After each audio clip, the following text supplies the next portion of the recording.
নমস্কাৰ বন্ধুসকল সকলোকে স্বাগতম জনাইছোঁ আমাৰ শ্যাম প্ৰডাকশ্যন। আজি আপোনালোকলৈ আগুৱাই দিছোঁ লখিমপুৰ জিলাৰ লখিমপুৰ গগৈদেৱে এটি কবিতা আৰু কবিতাটি আবৃত্তি কৰিছে দৰং জিলাৰ হিয়াছ শিৱম। গতিকে পলম উপভোগ কৰে। নমস্কাৰ, মোৰ নাম হিয়াছ শিৱম, মোৰ ঘৰ দৰং জিলাত।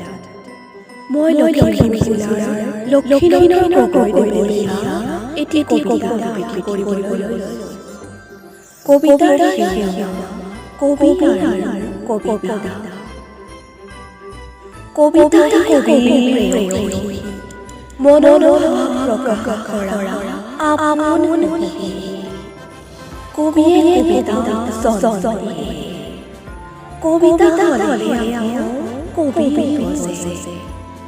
দুয়োকে মাতৃৰূপে জন্ম দি পিতৃৰূপে পালন কৰে। এটা কবিতাই কবি সুদূৰ প্ৰসাৰী কৰি দিলে। অসংখ্য ভাৱনা কবিয়ে কবিতাৰ ৰূপ দিয়ে। অসংখ্য ভাৱৰ কবিতাই পাঠকৰ মন কবিৰ অভিষেক কবিতা পথিৰ ডাঙৰ কবিতা অভিষেক কবি হলগামী চাকিৰ দৰে। কবি আৰু কবিতাৰ মাজত আছে গভীৰ সম্পৰ্ক। দুয়োৰে অবিহনে অস্তিত্ব শূন্য।